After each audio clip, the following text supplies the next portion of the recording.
So this is a problem that is similar to one that we ended with on Monday. Rather than, I'll give you an opportunity to work independently in a little bit. Let's just kind of get the wheels moving with a review exercise. One of the reasons I gave you this organization chart is to help you try to figure out where you are trying to do the calculations and how to do what you need to do to work through it. So in this particular case, we are starting with a number of molecules of carbon monoxide. So on that organization chart, we're in the bottom right. Now, we're being asked to figure out the mass of this, and mass would be top right. So if I follow this chart, I see that there are going to be two calculations that I need to do, because I can't go directly from molecules to mass. I'm going to have to go between with moles. So the first conversion is going to be turning the moles into, or excuse me, the molecules into moles. And the second conversion is going to be turning the moles into mass, into grams. So using dimensional analysis, 5.92 times 10 to the 18th is where we're starting. Molecules of carbon monoxide. In our first conversion, we need to turn the molecules into moles. Now, one of the things that I'm trying to get to you is the idea that when to know when to use Avogadro's number. I will tell you that for most beginning students, and this isn't just a Chem 103 problem, this is a Chem 105 problem, this is a Chem 110 problem, this is a Chem 100 problem, this is pretty much an anybody problem, especially when you're first starting out. Misuse of Avogadro's number is one of the most common things that you can get into. So when do you use it and when don't you use it? Well, I told you to look for two signs. One sign is, do we have a large exponential number? And the answer here is yes. We got something times 10 to the 18th. So that qualifies as a large exponential number. So right away, your mind needs to be going Avogadro's number. And since we already have that exponential, your mind also should be going to division, because we already have that exponent there. The other thing that we would be looking for, and this is more what we see if we're going the opposite direction, if we're going the multiplication direction, is, are we being asked about particles in some kind of way? Are we being asked about atoms or molecules or formula units, or just broadly is it asking about particles? Now, in this case, the answer to that is no. It's asking us about mass from molecules. So the fact that we got this large exponential here tells us that we're using Avogadro's number. And since, again, we have that here already there, Avogadro's number is going to be the denominator of this conversion. So we're going to get rid of the molecules in this first conversion. And so that puts us center right in our map here. Now, if all we were doing was converting the moles, that would be all that we needed to do.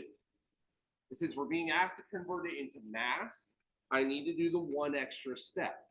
The one extra step is I needed to convert the moles of carbon monoxide into grams. Now, to do that, I'm going to need the molar mass. Molar mass is going to come from my periodic table.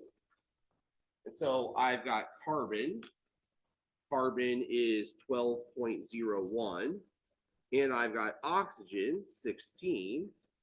And if I add those two together, 28.01 grams is the molar mass.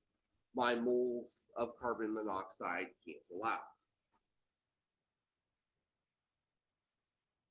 And so, I gave hints here for if you were going to be doing it by yourself, but you can see both of the hints have played out. I needed to find the molar mass of carbon monoxide, and I did. I needed to do 2 conversions, and I did. I just did them consecutively instead of one after the other. Now I just need to do my multiplication and division. 5.92 times 10 to the 18th multiplied by 28.01 divided by 6.022 times 10 to the 23rd to 3 significant figures, 2.75 times 10 to the negative 4th grams of carbon monoxide.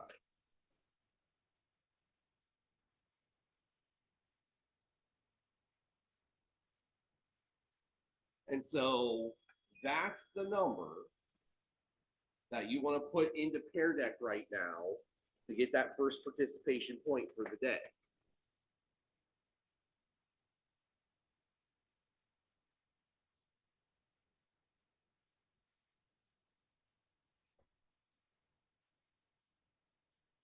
Okay, it's looking for a numerical response. So we talked about this last time. The way that you would want to input that into this 2.75 e negative 4, it should take that capital E as your scientific notation. Let me know if it didn't.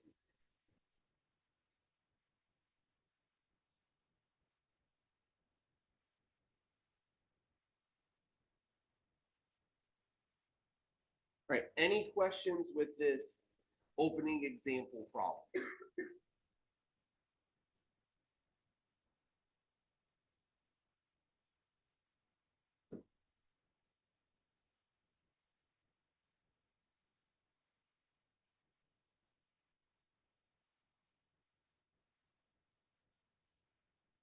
All right, so the next piece of this is all focusing on, well, what about the left-hand side of this map that I gave? What if I'm giving information about a compound and they want me to do some sort of calculation about just one element in that compound? So let's just take the example that we just had where we were looking at a number of molecules of carbon monoxide. What if it wanted me to convert the molecules of carbon monoxide into just atoms of carbon? This is where we can use the chemical formula, because the chemical formula tells us the relationship between one element and another inside of the chemical compound. So for carbon monoxide, the one we just looked at, it tells us that every one of those molecules has 1 carbon and 1 oxygen. For carbon dioxide, which is on this particular slide, it tells us that every one of those molecules has 1 carbon and 2 oxygen. And so using that information, I can do this kind of conversion, and the bridge between the compound and the element is the chemical formula itself. Now, the easiest way to bridge those 2 zones is if I am in moles already, as is shown in this last conversion, this last ratio here. But I can also do it if I'm on the bottom line. I'm looking at atoms and molecules. I know that there's a relationship between the atoms and the molecules based on the chemical formula. The connection I cannot make, you might want to draw this in for yourself here. I cannot make a connection on the top. I cannot make a connection between the two masses. If I need to turn mass of a compound into mass of an element, I've got to go through the wheel. I've got to go through the moles to get it.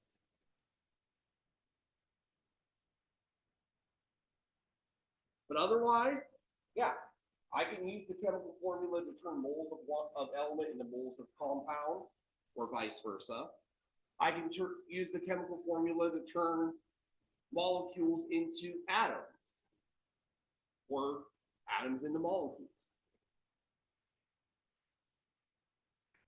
But I can't turn masses into masses.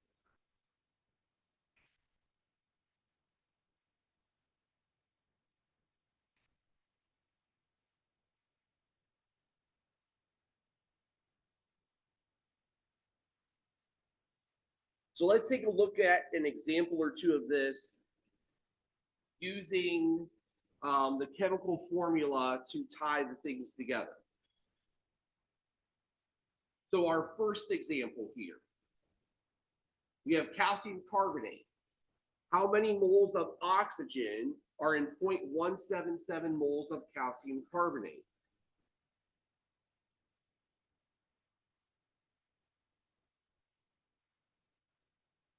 Well, in an example like this, what I need to use is the chemical formula to tie these two together. In my chemical formula, how many oxygens are in that formula? 3. And so that's what goes into my conversion.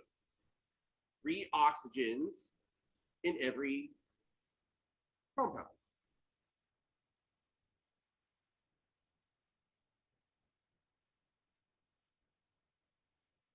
And for a conversion like this, that's all I have to do. 0.177 times 3 would give me 0.531.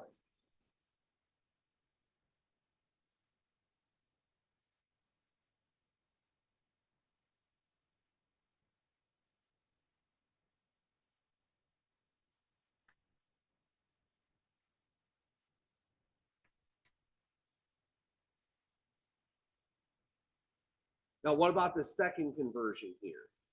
In the second conversion, I need to go from moles to grams. And so here's where this particular map is going to help us out. If I'm going from moles of calcium carbonate to mass of carbon, I can see that the two are connected in this kind of way. So put it on normal pen here. I need to turn the moles of the compound into moles of carbon. I need to turn the moles of carbon into grams. So this is going to end up being a 2-step conversion to do that.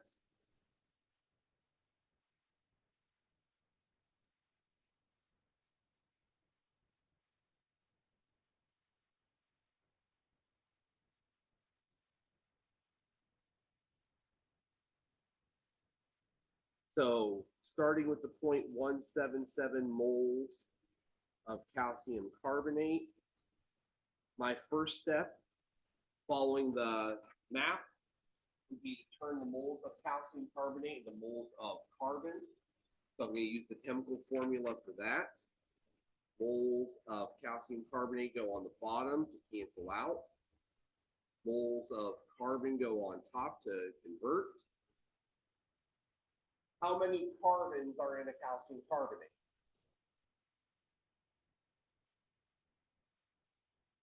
just the one. So chemical formula tells us it's one. So in this case, it's a 1-to-1 ratio. The secondary step here, I would want to turn that mole of carbon into grams. For that, I need the molar mass. Molar mass of carbon is 12.01. So my moles of carbon cancel. And now I just have to do my multiplication here. 0.177 times 12.01. The three significant figures again, 2.13 grams of carbon.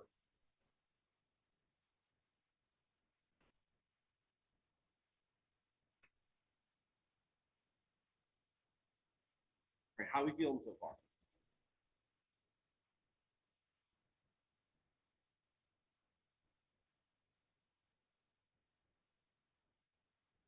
All right, let's try one ourselves then. In the same kind of vein, what is the mass of sodium in 19.35 grams of sodium chloride?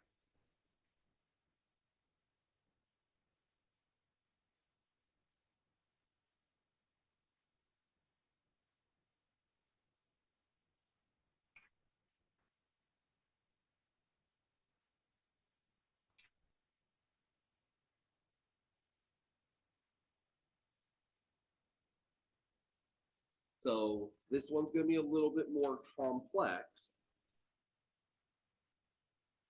We are starting with grams of sodium chloride.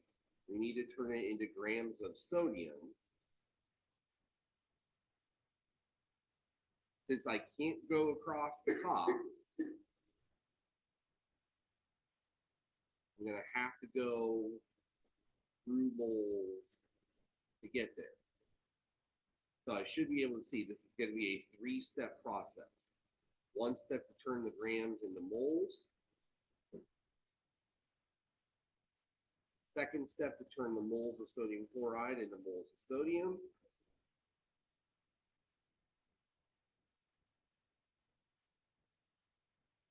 And the 3rd step to turn the moles of sodium into the grams.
right, answer this for me. Those of you that are doing it on a phone, can you add decimal points? Okay, so that's across the board. Just yeah, I'm not evaluating correctness, so you'll know if you're right or not in a second here. All right, so what we need to do is, we know that this is going to be a three-step process. So 19.35 grams of sodium. We want to turn those, or excuse me, sodium chloride. We want to turn the grams of sodium chloride into moles. So that's our first step following our chart here. Now, where some of you were making a mistake is you're kind of jumping straight into this is the one-to-one thing. That's the next step. You got to step ahead of yourself. For this one, I need the molar mass of sodium chloride. So I need to pull the mass of sodium and the mass of chlorine off of the periodic table and add them together to get the molar mass sodium chloride. Sodium is 22.99. Chlorine is 35.45. It's 58.44 together. So that was the first step. First step, I had to turn the grams into moles. Now that I have moles, I need to look at the chemical formula, and I should realize pretty quickly that everything's a one sodium, one chlorine, one molecule. So the ratio between element and compound is 1-to-1 in this case.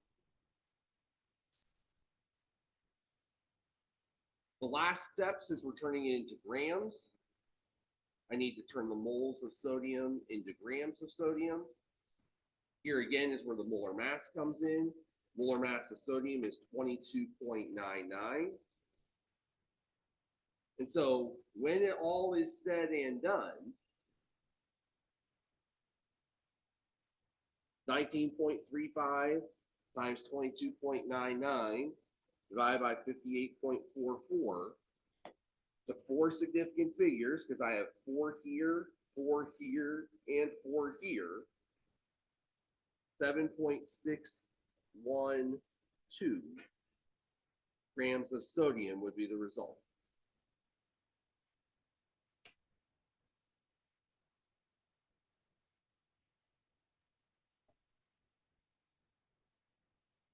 So again, that's what you need to be putting into Pear Deck here. All right. Now that we've gone through it, are there any questions about this problem?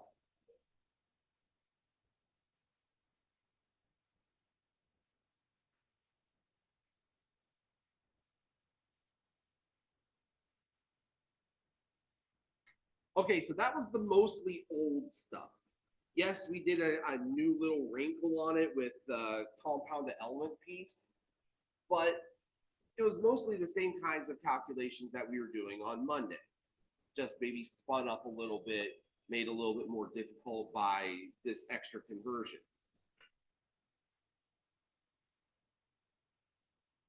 Another aspect of this chapter is something called mass percent and mass percent compositions.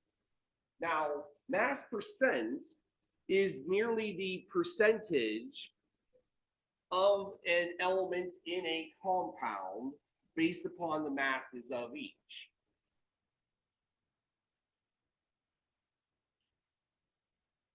Now, mass percent gets used in a number of different applications, number of different ways. We see mass percent used when it comes to things like solutions or pharmaceuticals. But the big takeaway out of mass percent is that it's always calculated the same way. It's always the mass of whatever it is that we're interested in. We're going to call that the part. Whatever it is that we're interested, that's the numerator. And we're going to divide by the mass of the whole thing. So mass of the part divided by mass of the whole. And then we're going to take that times 100%. Because this will always be a decimal. Because the whole is always going to be bigger than the part.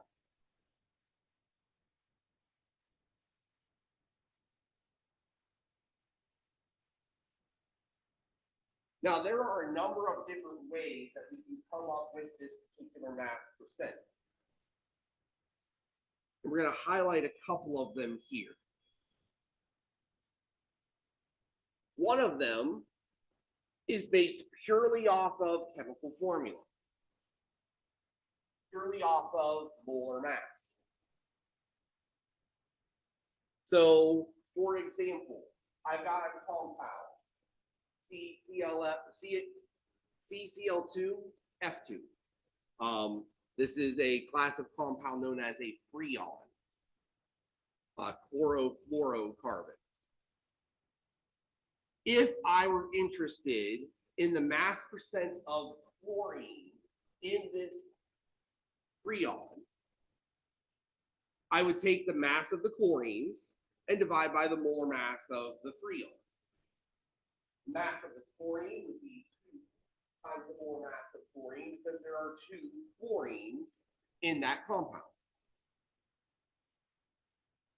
And the molar mass would represent the whole here because it would be the entire compound itself.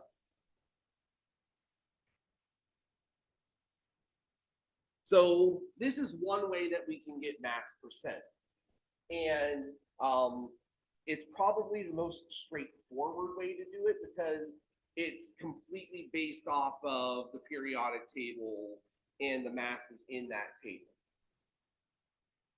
The other ways that we can go about it are experimental, and I'll get to those in a second. Let's take a look at an actual calculation here. What is the mass percent of magnesium and chlorine in the compound magnesium chloride? So to do this problem, we're going to need to know a couple of things. So for the percent magnesium, we need to know the mass of magnesium divided by the mass of magnesium chloride, and we're going to take that times 100%. Where do those values come from? Well, they come from the periodic table. Mass of magnesium is 24.31 grams. Mass of magnesium chloride would be the 24.31 grams of the magnesium and 2 times the 35.45 grams of chlorine.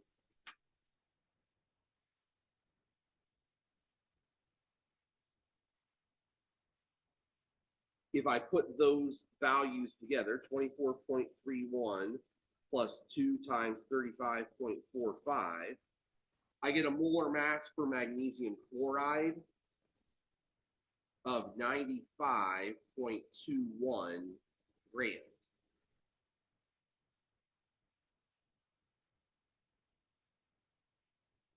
So 2 chlorines, so 2 times 35.45, that's 70.9. And add that to the 24.31, that's where we get the 95.21. So now I have the 2 components. I have the mass of the part, the magnesium. I have the mass of the whole, the magnesium chloride. Now I can put those together. So percent magnesium would be 24.31 grams divided by 95.21 grams times 100%.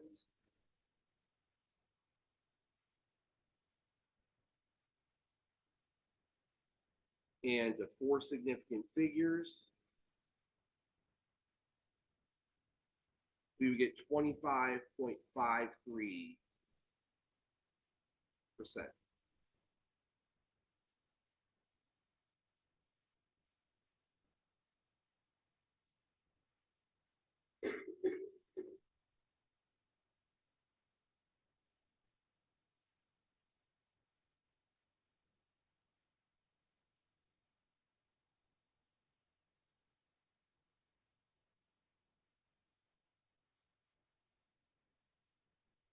Now, if we were asked to go the opposite direction, or to find chlorine, couple ways that we could do that. One, we could just do what we just did. So I could take 4% chlorine, 2 times 35.45 for the chlorine mass, and 95.21 grams for the mass of overall. And if I do that calculation, 2 times 35.45 divided by 95.21 multiplied by 100, I would get 74.47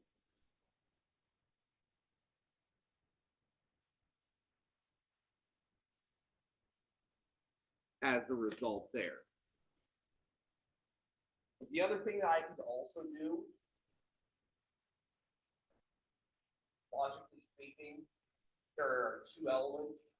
So if one element is 25%, the other one has to be the remaining 75%. So that comes in handy, especially if you only have a compound that has 2 elements in it. If you figure out one, you automatically know the other by subtracting by 100.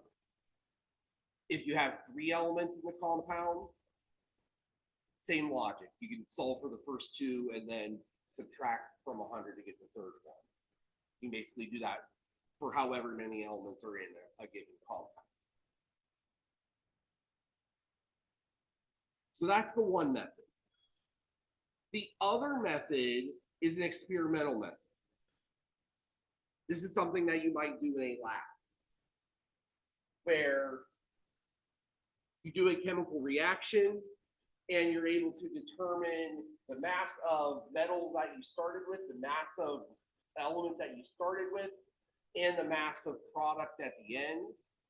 And if you know what it was as far as a reaction is concerned, you can figure out the mass percent that way. So in this case, we're being asked about the mass percent of chromium. So percent chromium. For that, we would need the mass of the chromium divided by the total mass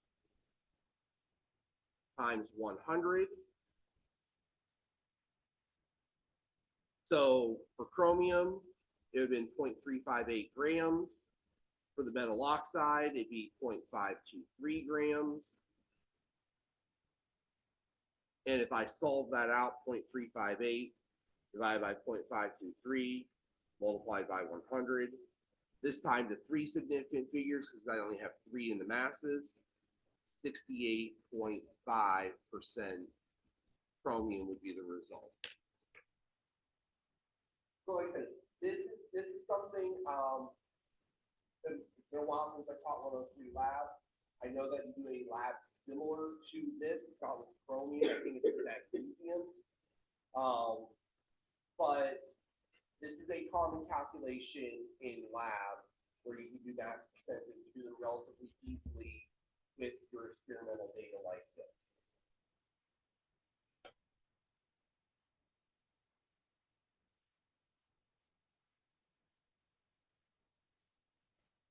So one other thought that we can look at before we call it a day today. One thing we can do with calculations and with mass percent is mass percent does give us a conversion factor that we can use, where if we think about percentage as being by 100, knowing that something is 39% sodium means that if I have 100 grams of that something, that 39 of them are going to be sodium.